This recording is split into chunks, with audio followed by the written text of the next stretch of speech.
Forum. Wole Soyinka says President Tinubu ignored his advice not to run for office. Governor Oti visits Tinubu, says fuel subsidy a scam, and expresses confidence in President Tinubu's policies. Beyond Nigeria, tens of thousands affected as floods hit Thai South. Plus, poultry farmers decry high cost of feeds, low patronage. Hello and welcome to all our viewers in Nigeria and around the world to a news cycle here on Global Television in the nation's capital, Abuja. I'm Agumofwebe. President Bola Tinubu says his administration will continue to implement more palliative measures to ease this cascading hardship occasioned by the discontinuance of petrol subsidy and the unification of the exchange rate, among other economic reforms. He also promised to place Nigeria on a path of irreversible progress shortly, adding that his administration will continue to implement palliative measures to ease the burden on most vulnerable, address current hardships, and alleviate the suffering of all the nation's people. The president acknowledged that the past 6 months of his administration have been a time of transformation and relentless change in the country.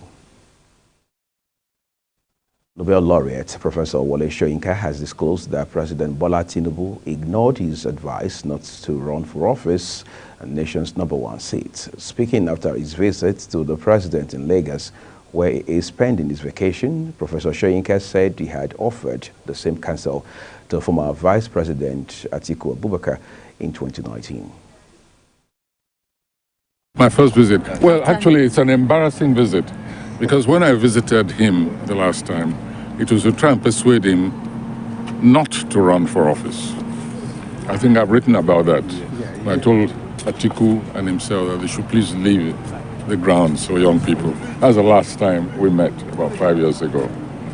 And I call him secretly Olori Kunkun, a stubborn man. So he ignored my advice completely. So I came to see how he was doing after neglecting my advice. Wanted to see if both he and his wife were weathering Nigeria as well as can be expected, and to wish them a happy Christmas. Professor Soyinka also stated that his personal principle places a demand on him to wait for 1 year before making public his assessment of any government, a practice he stated that he has maintained over time. Well, you know, something you may have noticed about me that most heads of state, when they take office, I always leave them alone for about the first year. I don't know if you've seen that, if you've noticed that. Because they need, I know when they come in, they don't start from ground zero. They often start even lower than ground zero, and they have to make up. So I have this personal policy, whether it's Obasanjo or Buhari or Jonathan, you'll notice that during the first year, I hardly ever say anything. And then people ask me, why I not talk? I say, go and ask the last person whether I spoke during the first year. So I'm adopting the same principle this year. Uyi Agumofwebe, reporting for Global TV News. The National Drug Law Enforcement Agency and the National Orientation Agency have commended the efforts of the Economic and Financial Crimes Commission in combating corruption and economic financial crimes in the country. The Akwa Ibom State Director of the National Orientation Agency, Okpontom, gave the commendation during a recent courtesy visit to the state capital, Uyo Zonal Command of the EFCC. Speaking during the visit, the NOA director said there was a need for collaboration between the EFCC and the agency towards improving the country's image and ensuring that Nigerians are proud to identify with their country as citizens. He also noted that no crime is small, noting that every degree of crime does damage to the reputation of the country. Responding, Uyo Zonal Commander of the EFCC, Assistant Commander of the Commission, ACE-1 Bawa Hamidu, thanked the NOA team for the visit, which he said was both crucial and timely, especially at a time when public education is necessary in achieving the prevention mandate of the Commission. As Christians join the rest of the world to celebrate Christmas, President of the Senate, Godswill Akpabio, has called on Nigerians to remain steadfast and hopeful despite the hard times they are experiencing. According to Akpabio, Christmas calls for reflection on the teachings of Jesus Christ, which were anchored on love for neighbor, peaceful coexistence, and loyalty to constituted authorities. Akpabio, who advised Nigerians not to give up on their leaders, particularly the current government of President Bola Tinubu, said he is confident that with prayers and support, the current administration will wipe away tears in no distant time. On his part, leader of the Senate, Bayemi Bamidele, celebrated Christmas with his constituents in Ekiti Central, distributing 3,000 bags of rice to them across the state. Minister of the Federal Capital Territory, Nyesom Wike, has extended his Christmas greetings to all the residents of the Federal Capital Territory for the 2023 Christmas. The minister said the birth of Jesus Christ is a reminder and a call for love, compassion, and a renewal of the enduring gift of life. He therefore called on residents to be kind to others, share generously with those in need, and strive to be better humans. Wike reminded residents that the Federal Capital Territory, which is a microcosm of Nigeria's rich diversity, stands as a testament to the strength that comes from unity. He urged the residents to let the spirit of the season serve as an inspiration to bridge gaps, foster understanding, and build communities where every resident feels valued and included. Chairman of Abuja Municipal Area Council, Christopher Zaka Mokalangu, has urged the residents of the council to spread the gospel of love, tolerance, and peaceful coexistence as they joined Christians to celebrate. In his Christmas message to mark the 2023 celebration, Mokalangu congratulated residents, particularly the Christians, on this spiritual occasion, and remarked that the celebration calls for sober reflection as well as emulating the exemplary life of Jesus Christ. He further charged the entire residents of the council to rededicate themselves to the service of God and humanity to make Nigeria a better place during and after the festive period. The AMAC chairman promised to continue to discharge his statutory responsibility to all residents of the council, especially in the protection of lives and property. Let's turn to other stories now. The chairman of Kwali Area Council of the FCT in Abuja, Danladi Chia, has felicitated with Christians across Kwali Area Council as they celebrate the birthday of Jesus Christ. The Kwali chairman stated this in a message issued by his chief press secretary, Babangida Saraki, where he called on Christians, particularly residents of Kwali, to show love to one another. The chairman, who is also the FCT Algon chairman, said Christians should scale down and be moderate in celebrating the Christmas, especially with the present economic meltdown. Danladi Chenya appealed to wealthy individuals in society to use the opportunity of the Yuletide season and put smile on the faces of the less privileged by assisting them, affirming that there is a silver lining in the sky. Some poultry farmers in Buhari Area Council of the Federal Capital Territory on Monday in Abuja decried the incessant rise in the cost of poultry feeds. They also groaned over low patronage in the sale of birds in the markets. The farmers expressed their concerns and called on producers and suppliers to consider a reasonable intervention. One of the farmers, Joel Felix, said that although poultry farming was a profitable business that involved a lot of capital, it had, however, suffered setbacks at the point of sales. She added that the cost of drugs for the birds was another challenge to the farmers who are forced to use organic methods to treat diseases in birds. She urged various farmers' associations as well as other stakeholders to intervene and assist in finding a lasting solution to the challenges with the hope of easing the plight of farmers. Abia State's Governor Alex Otti has urged Nigerians to exercise patience with the economic policies initiated by President Bola Tinubu, expressing optimism that positive changes are on the horizon. Speaking in Lagos on Sunday after paying a Christmas visit to the president, Governor Otti noted that the present administration inherited a challenging economic landscape. He came in at a very difficult time when inflation was close to 30%.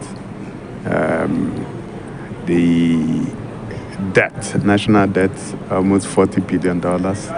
And then unemployment close to 33.3%. Then the management of the economy at that time was also a big challenge. with almost 24 trillion naira printed, what is described as ways and means.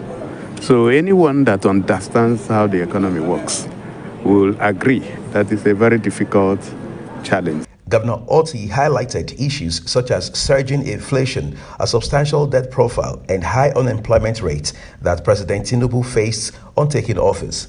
He added that the president has been very courageous, unifying the exchange rates and removing fuel subsidy, which had become a scam and costing the nation a lot of money. One thing is that he has been very courageous, unifying the exchange rate and then removing petroleum subsidy, which actually had become a scam and costing us a lot of money.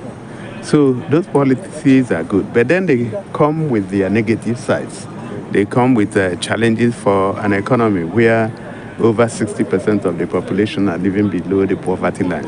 So it's not going to be easy immediately, but I believe that if we are patient and if we go through the policies without compromising, that over time things will turn around.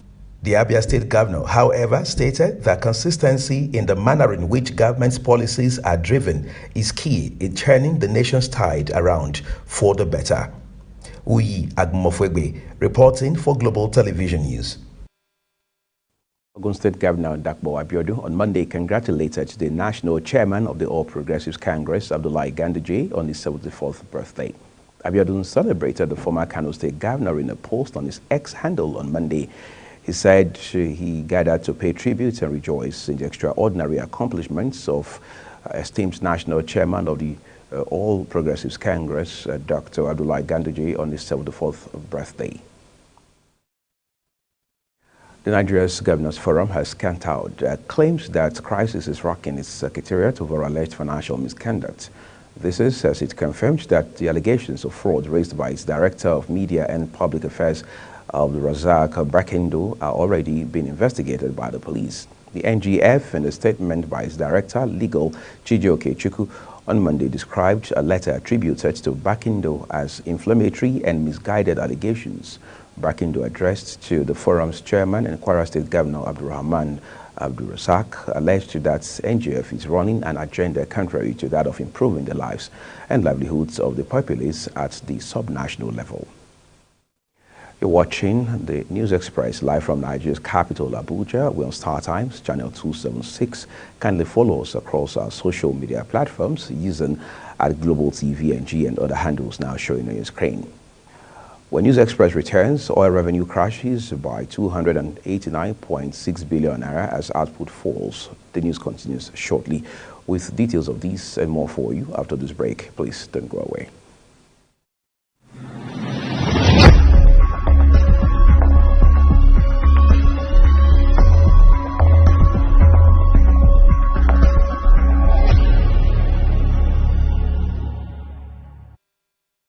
This is Global Television, bringing you live broadcast of the News Express with Uyag Mofwebe. Kaduna State Governor, Senator Uba Sani, on Monday felicitated with Christians on the occasion of Christmas with a call on Nigerian leaders to shun greed, corruption, and oppression of the poor. The governor, in a Christmas message, urged Christians to use the festive period as a moment of sober reflection and imbibe the value and lesson of the season, which includes charity, peace, and kindness to mankind, regardless of differences. He also said the state government was working in tandem with the federal government to mitigate the challenges of insecurity in the states. The governor, through his chief press secretary, Mohammed Lawal, maintained that his administration will not leave any stone unturned in an effort to heal the wounds of the past. The National Drug Law Enforcement Agency, NDLEA command in Cross River, says a total of 2.05 tons of hard drugs were seized from drugs peddlers between January and December in the state. The state commander, Rachel Umubuali, disclosed this in an interview in Calabar, the state capital, on Monday. Umubuali, who is also the commander of the narcotics, also disclosed that 223 suspects were arrested in connection with the seizure made in the year under review. while noting that the suspects included 22 females and 201 males. The commandant listed the seized hard drugs as cannabis, cocaine, heroin, methamphetamine, and psychotropics. According to her, 1.64 tons of cannabis were seized, while cocaine, heroin, methamphetamine, and psychoactive substances account for 3.5 grams, 4.3 grams, 81.9 grams, and 410.24 kilograms, respectively. While not giving public the specific figures, Umebo Ali said several of the suspects were charged in court.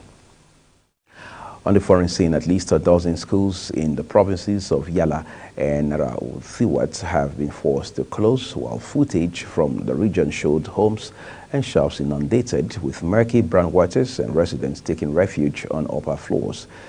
Floods caused by intense rainfall have affected tens of thousands of people in Thailand's deep south, officials said on Monday, with some roads and railway lines forced to close.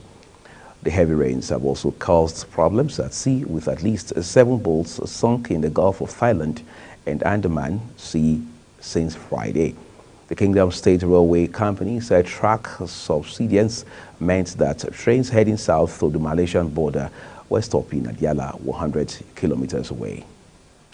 And in business, Nigeria lost about 289.6 billion of crude oil revenue in November 2023, following a plunge in the country's oil output last month when compared to what it pumped in the preceding month of October.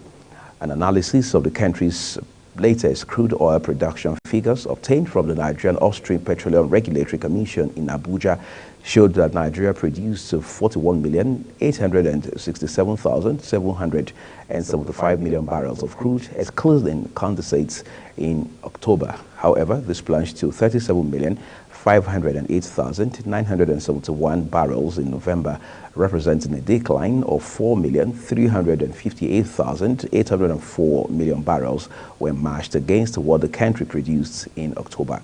The average price of Brent, the global benchmark for crude in November 2023, was $82.94 per barrel, according to Country Economy, an international statistical firm.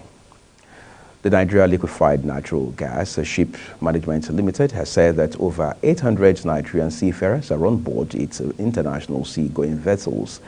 Managing Director of NSML, Abdul Kadir Ahmed, said this in Lagos during the induction of 50 cadets sponsored by the Nigerian Maritime Administration and Safety Agency in NIMASA for the completion of their cadetship and award of certificate of competency. He added that the seafarers were trained to the best standard where they could compete with other seafarers in the world. Speaking on the event, he explained that the ceremony was the induction program of the NIMASA Romania Cadet Training and Capacity Development.